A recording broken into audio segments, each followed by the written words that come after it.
আলোচনা যোগাত্মক গঠনৰ দিশে বিৰোধী ঐক্য অখিলৰ পাছত গৌৰৱ গগৈৰ বৈঠক লুৰিঙৰ আলোচনাৰ এই বিষয়বোৰ সমাধান হ'ব এসপ্তাহৰ ভিতৰতে চূড়ান্ত হ'ব আসনৰ ভাগ বতৰুৱা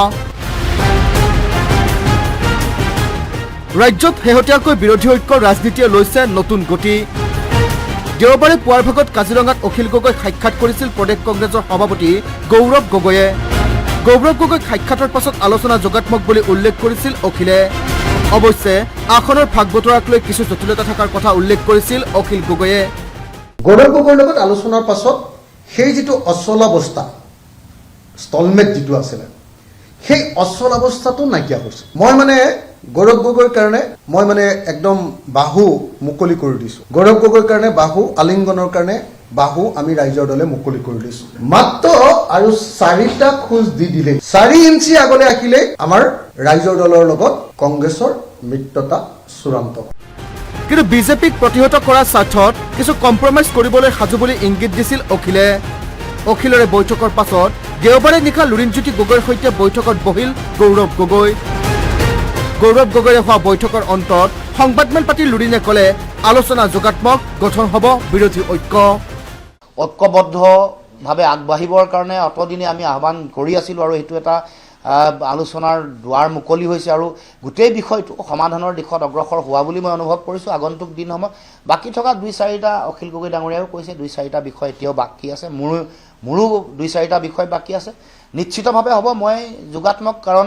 বিজেপিক পৰাভূত কৰাটোৱে যিহেতু মূল লক্ষ্য তাৰ কাৰণে আমি আমাৰ গোটেই বিষয়বোৰ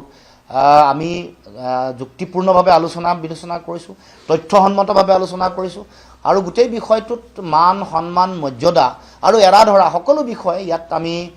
এই বিষয়সমূহ আমি কনচিডাৰ বা এই বিষয়সমূহ আমি আলোচনাৰ মাজলৈ আনি আমি বিষয়বোৰ আগবাঢ়িছোঁ গতিকে মই ভাবোঁ যে আমি সকলো পক্ষই এই কথা বতৰাবোৰ যোগাত্মকভাৱে আগবঢ়াই লৈ যাবৰ কাৰণে ইতিমধ্যে সিদ্ধান্ত গ্ৰহণ কৰিছোঁ খুব সোনকালে হ'ব এটা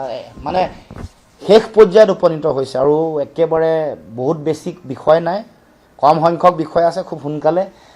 আলোচনাৰ এই বিষয়বোৰ সমাধান হ'ব পাৰ্লিয়ামেণ্ট চলি আছে গৌৰৱ গগৈ ডাঙৰীয়া দিল্লীলৈ গৈছে 2 দিনত ঘূৰি আহিব তাৰপিছত নিশ্চিতভাৱে মই ভাবোঁ যে এই বিষয়টোৰ নিষ্পত্তি হ'ব আৰু আমি এই সপ্তাহৰ ভিতৰতে আমি গোটেই বিষয়বোৰত এক শক্তিশালী ৰূপত আগবাঢ়িবলৈ আমি সক্ষম হ'ব অৱশ্যে অখিলৰ দৰে আসনৰ ভাগ বতৰাক লৈ লুৰিণজ্যোতিৰ দলৰ সৈতেও কিছু জটিলতা থকাৰ কথা প্ৰকাশ কৰিলে অসম জাতীয় পৰিষদৰ মুৰব্বীগৰাকীয়ে এই মিলন কেৱল তিনি গগৈৰ মিলন নহয় অসমৰ জনতাক লৈ আগবাঢ়িব বিৰোধী ঐক্য কেৱল তিনি গগৈৰ মিত্ৰতা আখ্যা নিদিবলৈ আহ্বান জনাই লুৰিণে ক'লে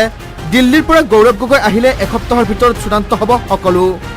26ত বিজেপি চৰকাৰক উফৰাই পেলাব বিৰোধী ঐক্যই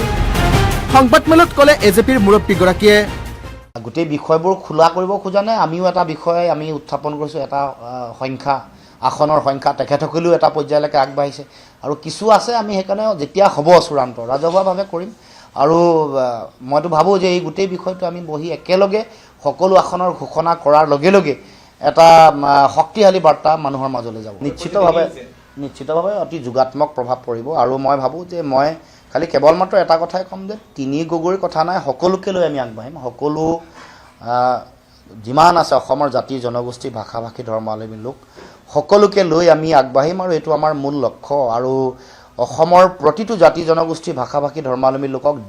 ন্যায় দিয়াটোৱেই আমাৰ মূল লক্ষ্য থাকিব সেইকাৰণে কালিৰ দিনটোৰ পাছত অসমৰ ৰাজনৈতিক প্ৰেক্ষাপট দ্ৰুতভাৱে সলনি হ'ব আৰু মানুহৰ মাজত আশাবাদী ৰাজনৈতিক যিটো পৰিৱেশ সেইটো গঢ় লৈ উঠিছে আৰু এইটো কাৰ্যত ৰূপায়ণ হ'ব 26ৰ বিধানসভা নিৰ্বাচনত অসমৰ জনগণে অসমৰ ৰাইজে আশা কৰা ধৰণে এইবাৰ বিজেপি অসমৰ মাটিৰ পৰা উৎখাত হ'ব আৰু অসমৰ জনগণৰ এইবাৰ এই গোটেই চিন্তাটো অহা নিৰ্বাচনত প্ৰতিফলিত হ'ব আৰু এবাৰ আমি নেতাসকলে যিমান সক্ৰিয়ভাৱে অংশগ্ৰহণ কৰিম বা আমি যিমান যুঁজ দিম তাতোকৈ বেছি এবাৰ সাধাৰণ জনগণে তেওঁলোকে কৰি অহা অন্যায় অবিচাৰ দুৰ্নীতি ভ্ৰষ্টাচাৰ স্বজন পোষণৰ ৰাজনীতি আৰু দেশৰ সংবিধান আৰু ন্যায়পালিকা সংকটত পেলোৱাৰ বিজেপি চৰকাৰ ৰাজনীতিৰ বিৰুদ্ধে ওলাই আহি বিজেপিৰ বিৰুদ্ধে সকলোৱে ঐক্যবদ্ধভাৱে যুঁজিব আৰু তেওঁলোকক উৎখাত কৰিব ইফালে বিৰোধী ঐক্যক কটাক্ষ কৰি মুখ্যমন্ত্ৰীয়ে ক'লে অসমত নহয় পাকিস্তান বাংলাদেশতে হ'ব বিৰোধীৰ চৰকাৰ 500 বছৰলৈ অসমত চৰকাৰ গঠন কৰিব নোৱাৰে অখিল গগৈয়ে। তেওঁলোকৰ চৰকাৰ হয় পাকিস্তানত আহিব নহ'লে বাংলাদেশত আহিব। অখিল গগৈ চৰকাৰ অসমত আৰু 500 বছৰ পিছতো নাহে, মোৰ পৰা লিখি লওক। সেয়া যিয়েই নহওক, ভাঙনমুখী বিৰোধী শেহতীয়াকৈ একত্ৰিত হ'বলৈ চলাইছে ব্যাপক কুচকাৱাজ। গুৱাহাটীৰ পৰা ভিডিঅ' জাৰ্নেলিষ্ট কিংকৰৰ সহযোগত বিতোপন বৰাৰ ৰিপৰ্ট, আছাম টক্স।